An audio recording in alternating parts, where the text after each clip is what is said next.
Folks, welcome back to another episode of the Podcast Digest. Thank you guys very much for listening to episode 49, quickly approaching the milestone episode 50.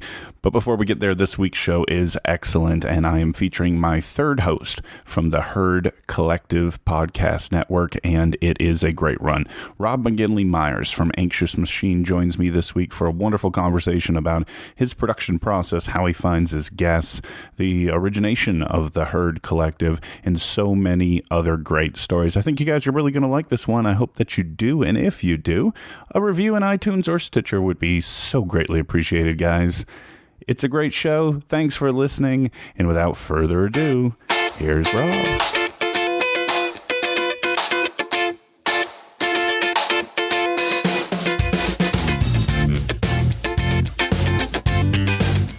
And welcome back to another episode of the Podcast Digest, folks. My name's Dan Lizette, and as I told you in the introduction, my guest this week, Rob McGinley Myers of Anxious Machine and now The Herd, joins me here on the Podcast Digest. Rob, welcome. Thank you so much for having me. It's great to be here.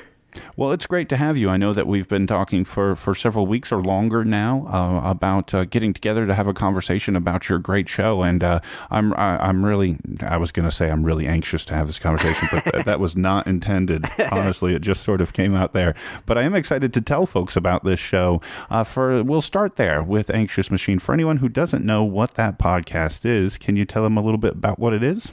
Yeah, so it's interesting because it's actually evolved a little bit over time, but my original idea behind the show was that there were all these technology podcasts out in the world, some of which I'm a big fan of. I know you've had, Mike Hurley and Jason Snell on the show, and I listened to their stuff. But it occurred to me that there wasn't a technology show that looked at kind of how technology actually affects people's kind of like private lives or how it intertwines with their life and has these effects on them. And so that was the original idea behind the show, was to just look at, stories about how technology affects someone in their real life. And then what it's kind of evolved into is I just keep defining the word technology more and more broadly to include basically anything that humans make. So I would include everything from cell phones and computers to cars and medicine to even something like language or writing in that definition. So it's just kind of stories about people dealing with things where some human invention plays a part. Well, it's an excellent show, and I've been a listener. I'm not sure exactly when I jumped in. It was fairly early on, but I know I went back and have heard every episode. And folks, by the time we're done, you're going to want to subscribe. So why don't you just go ahead and hit pause right now, hit subscribe, and come back and listen to the rest of this story. But Rob, you were mentioning to me that this was kind of a long road in radio and podcasting and production to get to this. Tell folks a little bit about yourself, about your roots, and kind of the path to get you here. Well, it's interesting. I actually went to my undergrad for comparative literature and thought that I was going to be an academic, and then kind of fell out of love with academia towards the end of my college career and moved out to Minnesota and just took a job actually driving deliveries for this company. And I would listen to the radio every day. And there was a radio show every day at noon called the Writer's Almanac, which is this thing that Garrison Keillor does, where he talks about writers who were born on that day and historical events. And I loved that, like 5-minute radio show. And then I also had started listening to This American Life at the time, and I was captivated by it, but I had no idea how to get into radio. And so I wound up going to grad school for creative writing. And then while I was in grad school, they actually sent out a call for freelance writers for the Writer's Almanac. They wanted people to write scripts for that show. And I thought, I knew the Writer's Almanac, so I submitted a script, and they picked mine. And they told me when I started, this was around 2001, I think, they told me that I shouldn't expect to last more than 6 months because he was very demanding. And if he didn't like a batch of scripts, that person wouldn't stick around for long. And I wound up working there for 5 years, first as a freelance writer and then as a producer of the show. And so that's kind of how I got into radio, was writing these little historical stories about writers and then also things that had happened on that day in history. How crazy is that you were a fan of a particular show and ended up having a 5+ year tenure at that show? Yeah. And I mean, I think part of my success there was due to the fact that I was a fan of the show. And I just there was something about, I mean, at the time, I'm a huge fan of the Memory Palace. But at the time, there was nothing like that on the radio. And so what I was doing there was trying to, almost like carving these, miniature narratives into, 1 minute of narration. And of course, Garrison would take my script and he would, put some magic into it. But just listening to him read things that I had written on the radio, it was really amazing. But it got to the point where I realized that I wanted to start making my own radio. I didn't want to just write scripts for somebody else to read. And there was a radio show at the time called Weekend America, which had gotten a grant from the Corporation for Public Broadcasting. And part of their grant was that they had to include a certain amount of stories from independent producers. And I remember one night, it was like 3:00 in the morning, and I was not feeling that happy about my job. I'd been there for a long time, and it was turning into sort of a grind. And I sent through their contact form on their website a pitch for a story, and they called me the next day and said they wanted to help me produce it. And so that was the first story that I produced on my own. And I wound up doing several stories for them, and then switching over to another radio show called Speaking of Faith, which is now turned into On Being with Krista Tippett. So I was there for about 1.5 years. And what was the experience like in these these endeavors after the 5-year run? What were those experiences like? Well, it was interesting because I moved over to Speaking of Faith in part because I wanted to learn how to be a real journalist. And I learned a ton of things. I mean, I basically went from a job where I was just writing scripts every single day, and I loved it, but it was getting to be sort of boring, and so I wanted to mix it up, and I did. But I also found that, I'm not really a multitasker. It turns out, when you apply for jobs, they always say things like, able to juggle multiple projects at once, blah, blah, blah. And it turned out I was not good at that at all. I was better at doing the same thing every day. And so I felt a lot of stress working that job, even though I was learning a bunch. And then I would occasionally do another story for this show, Weekend America. And those were like the bright moments in that 1.5 years where I would feel like I had created this thing myself. And then I'd go back to my day job, which was, writing promos and editing tape and booking guests and doing research for the show. And then that show, Weekend America, which I kind of hoped to move into in the fall of 2008 when the economy crashed, that show got canceled. And so I felt as though I was sort of standing in this river, with these stepping stones to the job that I wanted. And suddenly the stepping stone that I had been leaning towards had been removed from the river. And it was just like raging white water, Right. And so it was at that time that I realized that I wanted to do something else. And so I wound up quitting my job at Speaking of Faith and taking a job part-time teaching writing at a college. And so this is a funny part of the story. Tell me if I'm going on too long.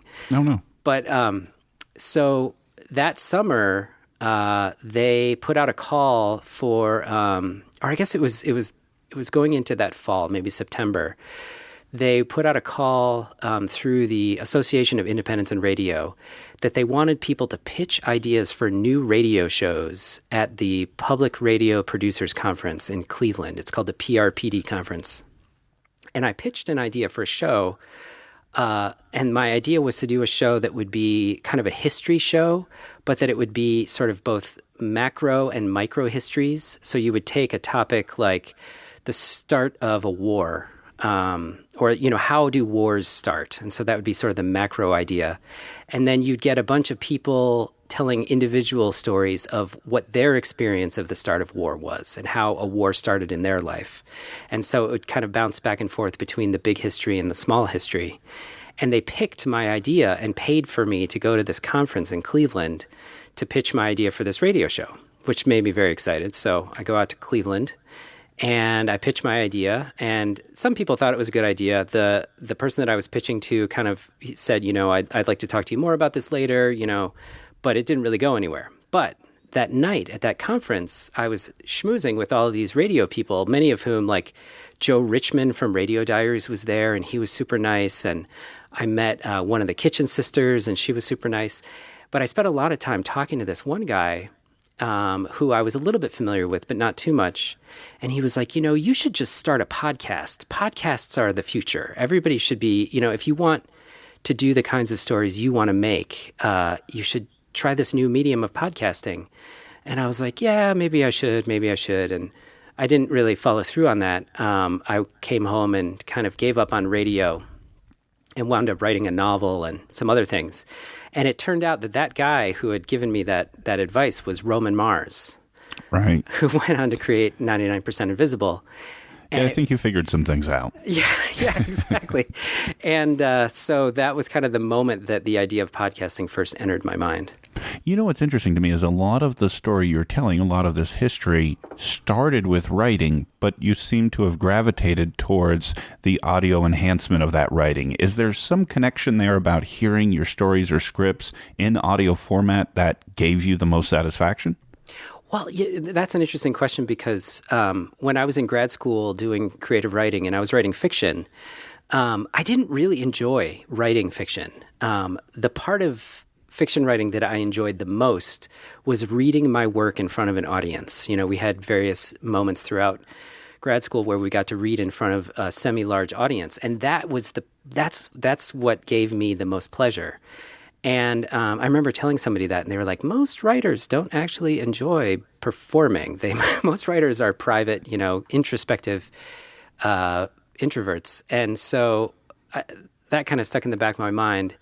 And then what wound up happening for me was I wrote this novel after I gave up on radio that was sort of a novel about anxiety and technology. It was a novel about a couple who have a baby that won't sleep, and they get this talking toy that sort of helps the baby sleep, but then the husband starts to think that maybe the talking toy is saying things that it shouldn't say to the baby. And so it was kind of this novel about the anxiety of technology and it entering your children's lives and things like that.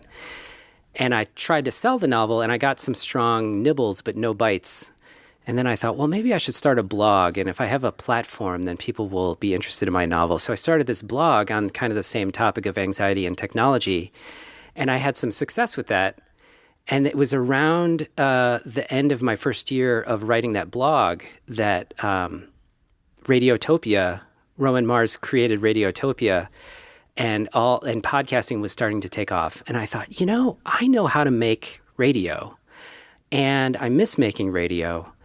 And there isn't a radio show about technology the way that I'm writing about it on my blog. And so maybe I should try doing that. And so that's what I did. And that was the start of my podcast, Anxious Machine. So you wrote a novel more or less on this topic, a blog more or less on this topic, and here we are today with Anxious Machine. So before we get into the podcast itself, I have to ask, what is it about this particular topic or combination of topics that intrigues you so much? Well, that's a good question. It's funny. Sometimes I think that technology is sort of like the MacGuffin of my show. For anybody who's not familiar with the concept of MacGuffin, it's this idea, I think, invented by Alfred Hitchcock, of the object around which the story turns. So like the Maltese Falcon is the MacGuffin. And you don't really actually care what the Maltese Falcon is. It's just what drives the plot forward. And so, to a certain extent, some of the stories that I tell, the technology theme is just kind of what the story turns around. But as I've thought about it more, I think what's interesting about the topic of technology, especially when I define it as broadly as I do, is that it's really it's a topic about kind of what makes us human. I mean, when we think about what makes us human, we often think about ourselves in opposition to technology. Like a robot is kind of the least human thing. And we define ourselves in opposition to that, like, I hope we're not turning into robots. We're not turning into these automatons. But in another sense, technology is sort of the most human thing, because it's one of the things that differentiates us from other animals. And it's something that we've been creating since, the dawn of the human race. I mean, there's actually a great episode of 99% Invisible that goes into the history of the hand axe. And one of the amazing things they talk about in that episode is that humans have been creating hand axes for more than 1 million years. And that it's actually one of the first, it's one of the longest lived pieces of technology on Earth. And I just find it fascinating to think about these things that we make, why we make them, but also how they figure in our lives. You take something like a car, and how important is a car to the life of so many American teenagers? The first moment that you get to drive a car, that's like a real moment in your life. And it's this interaction with this machine that's strangely intimate and empowering. And we have these different relationships with all these pieces of technology. And as technology changes more and more rapidly, I feel like those stories with technology just become more and more interesting. So one might ask, is the concept or the gestation of the idea with anxiety and technology, sort of combining those two, leads one to believe that you or the guests you feature or the stories you highlight might stand in objection of technology or in judgment of technology? Is it that, or more kind of observation? Yeah, that's a great question. Because I feel like a lot of writing about technology tends to be sort of nervous about technology. I think, I think there's kind of two poles. I feel like when people think about technology, they're always either imagining this utopian future that technology is going to provide, or this dystopian nightmare that technology is going to create. We want robots to do everything for us, but the robots are also going to kill us, And so I think part of the reason why I settled on Anxious Machine as the title is that I feel like we have this anxiety about technology because it's something that we both are captivated by, and we're sort of nervous about our captivation. And so I don't sit in judgment of it, and I don't want the show to be prescriptive in terms of, like, this is how much time you should spend in front of your cell phone or something. But I think it's interesting to just look at how the technology affects us in both positive and negative ways. Well, it's a really interesting concept, and that's why I wanted to go so far in kind of exploring that backstory on the show titles, the show premise, and just to give folks an idea who have now subscribed on what they are in for. And I want to talk a little bit more on the nuts and bolts side of Anxious Machine as well. I said this recently. I had a conversation offline, if you will, with someone who hopefully will be a guest in the future. And actually, you and your show came up for discussion, and I made a comment about it, and I've just got to jump the gun before I get into all the other nuts and bolts about the theme music, because that thing is so in my head. Oh, really? I have to say this.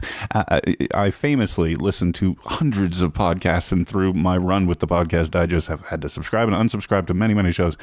Anxious Machine's theme music is awesome. Well, that's great. What's funny about the origin of the theme music is I'm not a musician, but I love music.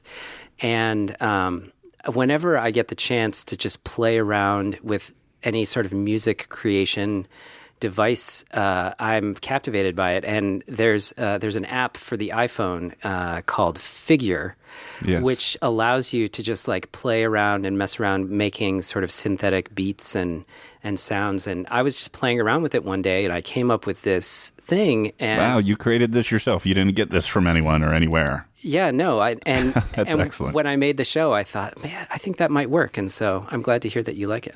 Oh, it's so catchy and hooky. And the person I was talking to, who, as I mentioned, will likely be a future guest here on the Podcast Digest, she agreed with me as well in terms of its catchiness. But just had to get that out of the way. So let's go on to the more pertinent parts. One might wonder, with a topic matter like you've chosen and a focus for your show as you have, what is your process for selecting guests, stories, finding these ideas that you explore in each episode? Well, honestly, the way the show started was I just made a list of like 5 people that I knew who I thought might have interesting things to say about technology. And the first person on my list was my older brother, Scott, who's an interesting character in his own right. But one of the interesting things about him is that he has not used the internet in at least a decade.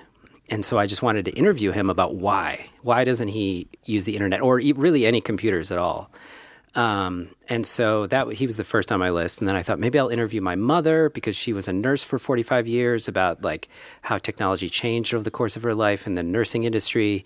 And then maybe I'll interview my friend who's a Navy wife who, has had to keep in touch with her husband long distance with all these different modes of communication.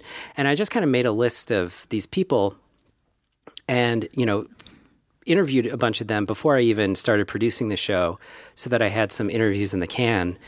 And then as time has gone on, I've just periodically reached out to people either that I, am acquainted with or online who, just seem like they might have a story. So for example, I teach writing at this small technical college, and I have I've had hundreds and hundreds of students, and certain students have stood out over the years because they write things in my class about their life.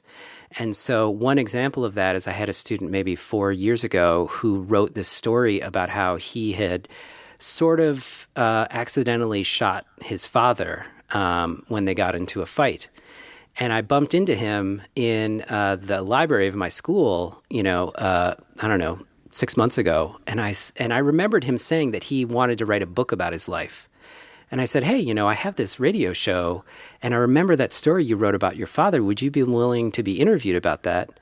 And he was, and his story was even more amazing than I thought it would be. And it was this story that revolved around guns and how guns had this huge impact on his life. And so that became the technology topic of that show, which was the second episode of this second season called All My Days Have Been Guns, which is a line that he said in the course of that interview. So, I just kind of, whenever I run into somebody or I'm talking to somebody at a dinner party, if something comes up, I'm like, maybe would you be willing to be interviewed? And I've had a few people, actually, this has started to happen more, reach out to me through my show.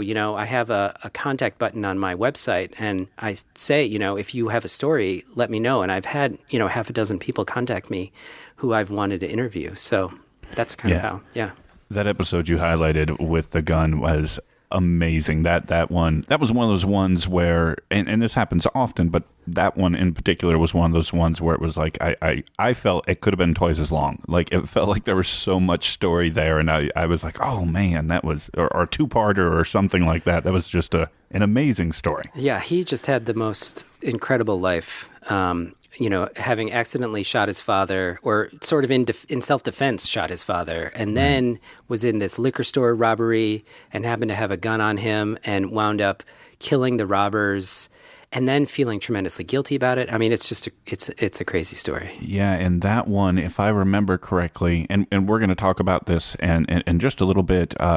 Anxious Machine and yourself, Rob, are now part of a collective called The Herd, and one of the things you guys are doing in your early days, smartly so, are previewing upcoming episodes of other members of the collective. And I remember that line that I believe the gentleman kept saying, where he says, "I knew I was going to shoot that man," or something like that, to that effect. Yeah, that was used in the previews of other shows, and boy, did that ever put it on my radar. I was like, wow, listen to that, really. Yeah. He excellently done. He says, I knew, like I knew my name, that I was going to shoot that man. Yeah, that's what it was. Yeah. And just an amazing episode, folks.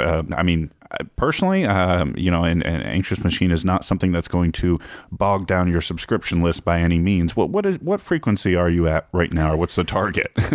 So I put out a new episode every 2 weeks.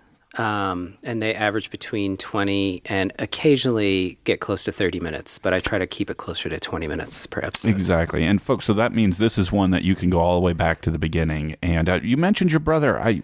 was that the first 2 episodes of season 1? Yeah, so my first 2 episodes of when I first started was a 2-parter with my brother, and the first episode was about his obsession with cars. He's been obsessed with cars his whole life. Stealing the car and let you drive, if I remember correctly. Yeah, he started stealing my parents' car when he was 13 or 14, and then and went on from there. But what I actually decided to do recently was those early episodes, when I listened back to them, were so bare bones compared to what I started doing later that I have removed those from the feed, but I'm going to be re-releasing them in a slightly different form when I need a break between seasons. So if you haven't checked out the show yet, those early episodes will come back at some point. Excellent. So let's talk about the production process a little bit. I mentioned the theme music, and we mentioned how you're going about finding some of the guests you're featuring. What kind of effort are we looking at here on this bi-weekly episode here? Because you feature excellent music beyond the theme song, and I know that's become more of an emphasis as well for the show, correct? Yeah, when I first started, I saw the show as more of a conversation. And starting around episode 6, I had time. So I teach full time at this technical college, but I had a winter break. And so I had time to work on an episode. And I thought, you know what, I'm going to script this like a real radio story. I'm going to make this as good as I can make it. And I did that. And I felt so good about it that I couldn't go back to the original format where it was more just a lightly edited conversation. And then the next episode, I thought, I'm going to put some music in this. I can figure out how to do that. I know how scoring works. And so I did that. And I have done more and more of that every episode since, to the point where it feels like I can't really edit an episode. Because what I do is I sort of sit in front of my computer and I listen to the interview until I find a piece that I want, and I write the script to go with that piece, and then I record it right then. And then I grab some music to put under it, and then the music sort of helps me find the rhythm of the story to the point where it feels like I couldn't do one without the other. And what I've started to do is to reach out to musicians and sound designers. The person that you had on the episode, the previous member of the Herd that you had, Jonathan Hirsch, is a sound designer and a composer, and so he's composed some music for me. There's a guy named Garrett Tiedemann who does a podcast called The White Whale, who has done some music for me. But yeah, I feel like music is a huge part of how I make the show and how I kind of figure out what the through line is. The music kind of helps me do that. And that's one of the neatest things about finding a show like yours with a producer like yourself who has this type of passion for the storytelling and with the consumable size, if you will. You can, when you go through and listen, the successive episodes, you can hear the progressive production process, if you will, and the layers that you've been adding to the story, and especially between season 1 and 2. Was that a concerted effort on your part to kind of step up even another level between seasons? I think I just got addicted to it. I mean, it's. The first podcast that I really listened to that I think did this was 99% Invisible, and then to another degree, Love and Radio. Right. And what I found listening to those shows is that they don't just use music for transitions, but they actually use music as kind of a thematic counterpoint, and as a way to create chapter markings, and I also find that when you have an interview with somebody and they say something dramatic, the way that we have conversations with each other is we want to fill the silence. We want to immediately, even if somebody just said something amazing, we don't want to sit there silently for too long. And what music allows you to do is put some space so that the listener can sit there with what that person just said and really think about it for a minute and let it kind of linger in their mind. Whereas if I had to do it without music, I feel like it would just move too quickly. Right. Or if you left the space, it's almost dead air. Exactly. At that point. Yeah. Right. Right. Well, I think the music definitely adds to it. And you're right about those other shows that really add to it. When you were listing them, I was thinking of some other ones that really do that. We were talking about Roman and Radiotopia and 99% Visible. A lot of the other ones there as well are doing that. I mean, The Truth and Radio Diaries, and you mentioned Kitchen Sisters, Fugitive Waves. I mean, music has a huge role. They're almost like its own character or set piece in each of those shows. So I definitely agree with its benefit in playing such a significant role. Yeah. So let's go and talk about a little bit. We've been kind of dancing around it for a bit. I do want to talk about The Herd. This has been something that, to me, and you correct me if I'm wrong, feels like it's off to an excellent start. But before we get into sort of its reception and its beginning and what have you, take us back, if you will, for your role in the process. How did this all get started? Well, yeah, I distinctly remember Twitter plays a huge role in all of these podcasters getting in touch with each other. I don't know what I would do without Twitter, because I think I got followed on Twitter by Jonathan Hirsch of Arrivals, and I followed him back, and I sent him a message saying, that I'd enjoyed one of his episodes, and that we independent podcasters should band together and support each other. I just made some comment like that, like, hey, we're both indies, we should be friends. And he wrote me back maybe a day or so later and said, I'm actually working with a group of other podcasters on building a collective. Would you have any interest in learning more about that? And I was like, sure, And so he called me a few days later, and we had a conversation, and he said, I've been working with this guy, Jacob Lewis, who does the podcast Neighbors, which I was familiar with, and also this woman, Vanessa Lowe, who does the podcast Nocturne, which I didn't know, but immediately checked out and was amazed by. And he's like, we just want to have a collective where, basically everybody's equal. It's not like a business where one of us is in charge and the rest of us are employees. It's a true collective in the sense that we're all equals, and what we're doing here is we're sharing knowledge, so that we don't each have to figure out everything on our own. We're sharing resources. So if one of us knows how to compose music, I can help, compose music for you, which Jonathan has done.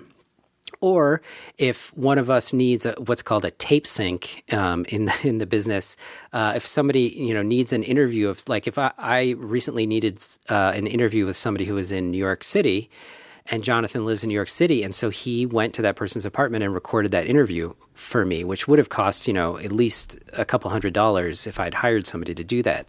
And so sharing resources, sharing knowledge, but also just telling our audiences about each other, because we each had, a small but sizable audience, but they were different small, sizable audiences. And as we've all grown since the launch of The Herd, those audiences have really let us know that they're really enjoying all of the shows. And so that's been a huge success. So take us through the beginning here. I don't want to get into trade secrets or anything of that nature, but you guys are getting together and sort of, you mentioned the concept of sort of, shared resources and accomplishing things that may have been difficult or impossible as individual shows or individual show producers.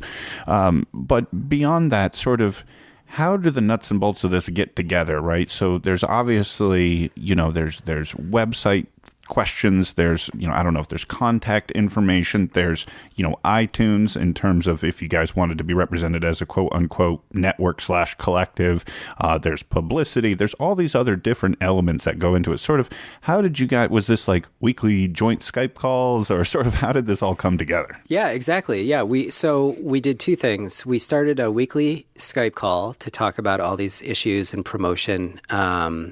And I should say that after I joined, we also invited Tally Abacassis of a podcast called First Day Back, yes, which is an amazing show about trying to get back to work after maternity leave. And then there's Marlo Mack of a podcast called How to Be a Girl, which is about raising a transgender daughter. And But so we would have these weekly Skype calls, and we would talk about how to, best promote things and what we should be doing. And then we also started using this. There's this online service called Slack. I don't know if you're familiar with Slack. Oh, yes. You mentioned technology and how I featured a lot of technology shows. I think all technology shows are using Slack nowadays. Yeah, exactly. I recommended it. I hadn't used it very much, but now I just think it's the greatest thing in the world. So we spent a lot of time on Slack, and then we have this weekly Skype call. And, honestly, one of the most popular channels in our Slack group, if you're familiar with Slack, you can create these channels for different topics of conversation. And the one that we use most frequently is a channel somebody created called Celebrate, which is just celebrating something great that happened in one of our shows. And it's just been one thing after another. Tally was recently written about in the Huffington Post. They did a profile of her and her show. Marlo Mack's show has been featured on Canadian broadcasting. And then the most recent episode of Rob Rosenthal's show, How Sound, is going to feature her as well. And so we're just constantly celebrating each other. And I think one of the most valuable things about the whole collective is just that we feel like we have a community. All of us were doing this on our own. I'm doing it from my basement. And to feel like you have other people who would listen to a rough edit for you, or just give you feedback, or just be there for you, it just feels amazing. Absolutely. I'm as a solo person myself with absolutely no affiliation, I can completely agree. I made allusion to a recent conversation I had with somebody, and that person was a part of podcasting, so to speak, but sort of does what I do. And we went on for like an hour and a half in the concept of, reviewing and recommending shows. And we were just kind of, exchanging ideas and back and forth and back and forth. And because it was so rare for me to talk to somebody who's doing something similar to what I do, having that opportunity just kind of unleashed the gates of thought and conversation. And all of you, because generally speaking, I guess this isn't completely true, and I haven't heard every show on the Herd, but by and large, it is individual creators. That's mostly true. I don't know that they're not all story driven, right? Because Tally is more what I've called a documentary podcast, more or less. Well, but she's documenting her own life, which is really interesting. Right. And Marlo Mack's show is similar to that in that she's. So I was thinking about this today. I was out for a jog, and I was thinking, what ties together the shows on the Herd? And to me, I feel like there's many different podcasting genres. And one slice of the podcasting world is these sort of like highly crafted shows, which are, around 20 to 25 minutes per episode and use music and are scripted and edited. And within that slice, there are still further slices. And the way I think about it is that there's shows that are highly analytical, that are really, looking at an idea about something. And I would put 99% Invisible in there. I would put Helen Zaltzman's show, The Illusionist, in that category. I would even put Planet Money in that category. Right. And then on the other side, there's shows that are really about just the narrative. And so I would put like Love and Radio in that camp. I would put I'm trying to think of another example, but like Everything is Stories is another example where it's really about the story, not so much the idea. And what I think ties together shows on the Herd is that I feel like most of our shows mix those two sides, that most of our shows have both the narrative element, like a human drama, but also an idea to go along with that. And that's what excites me, because I really like trying to do both of those things in my show. Let's start with the launch of the Herd. To me, it seemed huge. It seems, at least from what I was able to observe on Twitter, and I follow just about all of you guys, it seemed like the reception went great. Yeah, absolutely. I feel like we got almost nothing but positivity. And the only questions, the only sort of I wouldn't say negativity, but just kind of like question marks that people had was, are you guys monetized, or how are you guys monetizing this? Like, is this a business? Is this, like, what is this collective thing? Right. And at this point, it's really just a question of, right now, that's not what we are. We're not a business. It might eventually, like, as our audiences grow, and our audiences are all growing, it might turn into something like that. But right now, that's not the main focus for us. The main focus for us is being like a community of creators supporting each other. And you can see why or where people are getting this question, right? Because when they see this, a collective and a collection of shows, people think about the bigger networks, right? And they kind of put you in that same category, subconsciously even, thinking you guys must be like Radiotopia or, these others that obviously have a monetization route. Right. Yeah. And, maybe that will come. Right now, we're all focused more on the art than we are on the commerce. And maybe that commerce will come in different ways. I mean, we're all experimenting with different possibilities of, making some kind of a living off of our shows. But we're focused on the art first. One more question on the monetization, because people are going to ask. If I'm remembering correctly, and I mentioned to you, I just finished your most recent one today as we're recording this. Have you started that? I thought I heard a sponsorship of sorts towards the end of the last one. Yeah. So one of the things that I've been thinking about is how my show is about technology, but I think a lot of my listeners are not necessarily the typical tech podcast listeners. Right. And I am a tech nerd on the side. I do, I have a ton of apps on my phone, and I think about technology a lot. And it occurred to me that it might be valuable for me, if I was going to put ads on my show, I'd want them to be ads that my listeners actually found valuable. And so I thought, well, I could reach out to the kind of independent developers of the apps and things that I enjoy, that I actually genuinely want to recommend to people, and that we could, I could make a little bit of money, and I could share this thing that I think is genuinely valuable with my audience. And so I did that for the first time on this most recent episode, and I'm going to, keep looking for things like that, because I feel like a lot of podcasting advertising, I'm so grateful for things like Squarespace and Tiny Letter that they've bankrolled a lot of these amazing shows, but right. You hear a Squarespace ad, on almost every show. And I use Squarespace. I love, it's benefited me. But what I thought was, I have this independent show. Why don't I try to feature something made by an independent creator, that's different on every episode, so that it doesn't feel like this kind of wallpaper advertising. I don't know. I'm experimenting with it. I think it's a great approach to it. And what's ironic enough is I also have that app. That and about 6 more that actually fit in the same category as well. I've played with so many of those. Yeah. Back to the launch. How was the launch for Anxious Machine?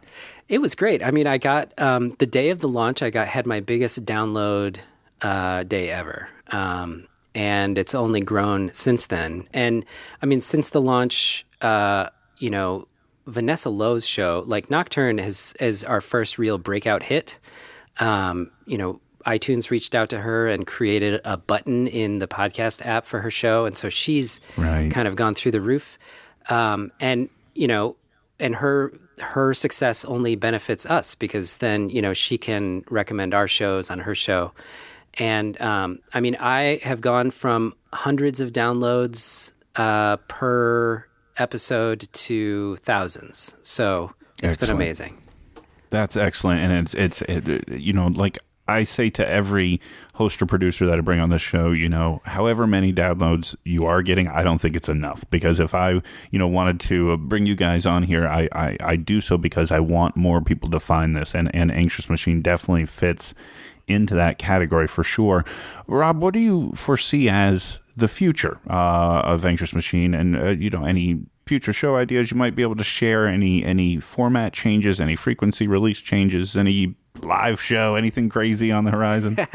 I would love to do a live show, just because I love like I said, when I was in grad school, I loved reading my stuff in front of an audience. I'd love to perform a podcast in front of an audience. I haven't quite figured out how I would do that yet. But I mean, one of the things that I'm trying to do in this second season is incorporate a little bit more of that analytical side into these stories. I did that with the first episode of the season. It was actually an interview with my younger sister who struggled with addiction throughout her late teens and early 20s. And what I did was I interviewed her about all the drugs that she had tried, and then I did research into each one of those drugs and sort of what the origin of that drug was. And I'd love to do more of those kinds of shows where I'm mixing both kind of that writer's almanac historical research that I used to do with these more narrative-driven stories. And at some point, I mean, it might be fun to try to do it more like where I would interview somebody, like I'd interview a historian who could tell some of those or give some of those historical details and pair that with the person who's telling their personal story and how they fit into that history of whatever technology it is. I think that would be fun, but that's something that I would need more time and yeah. And I mean, one of the things that I would love at some point is to be able to, like this summer, I'm teaching one class. My hope is that eventually my show could get to the point where it could provide enough income that I could take summers off. So that's my ultimate.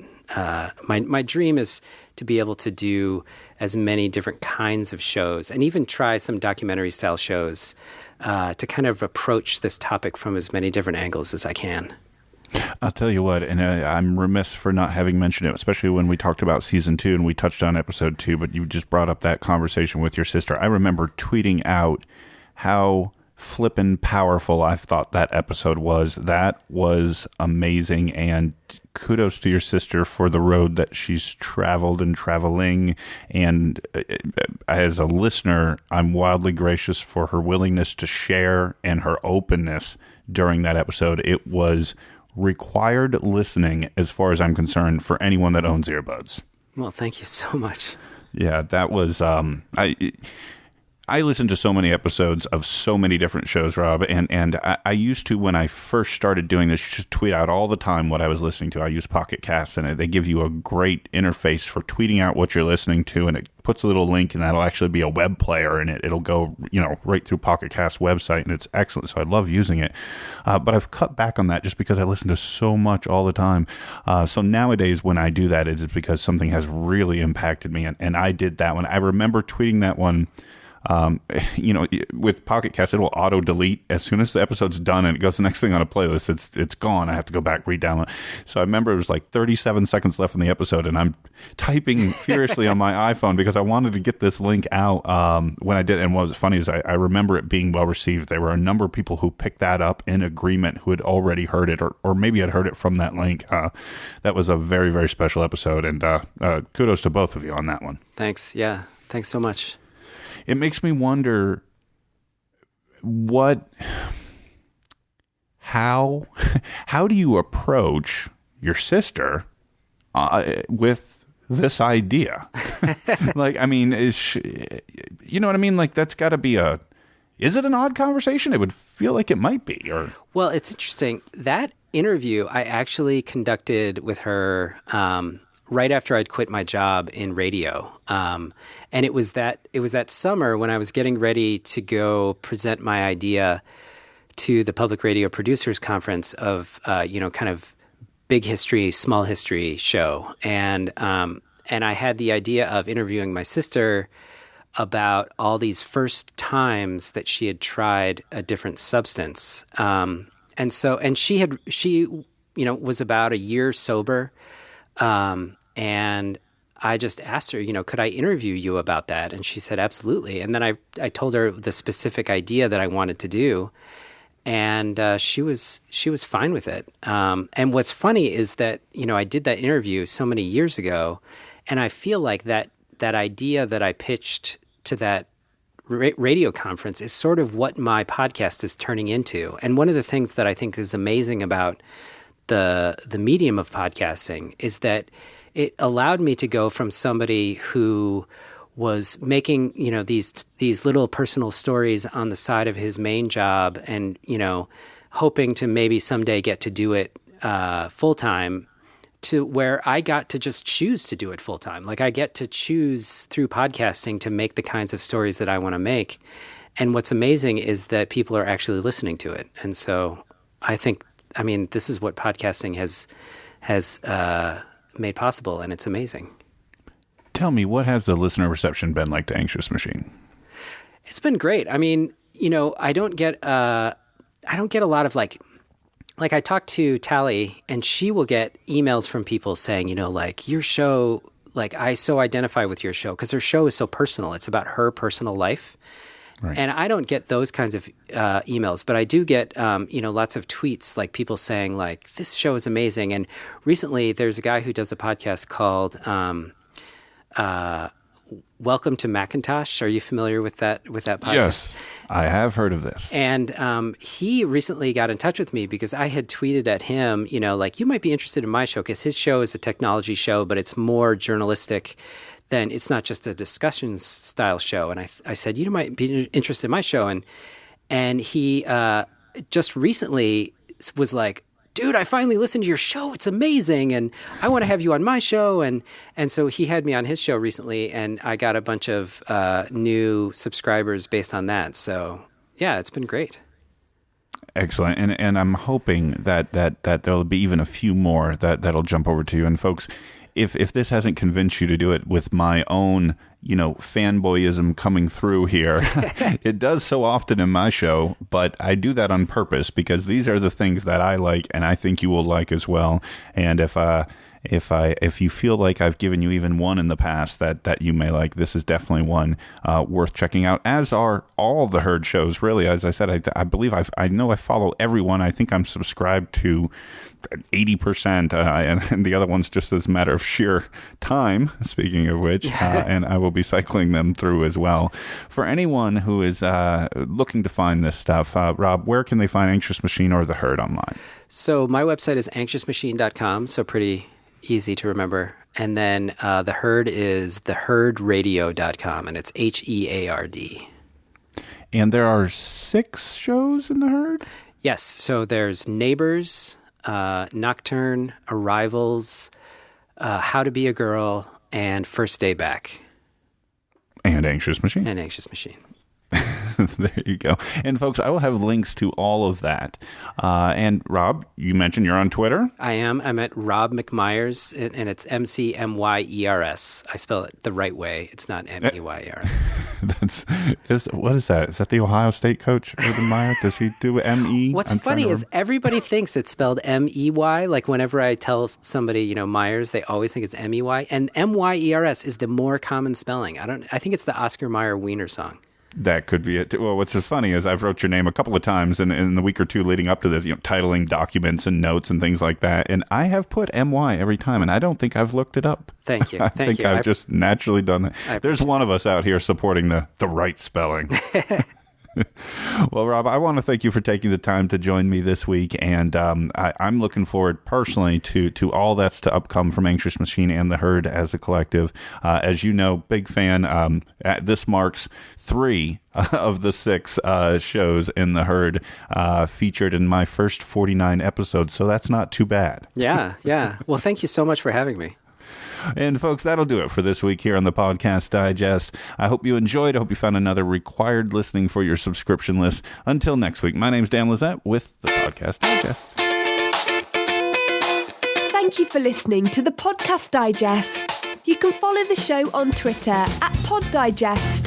Like the show on Facebook at facebook.com/The Podcast Digest. Email the show feedback at thepodcastdigest@gmail.com. And you can find all the previous episodes and exclusive blog entries at the show's website, thepodcastdigest.info.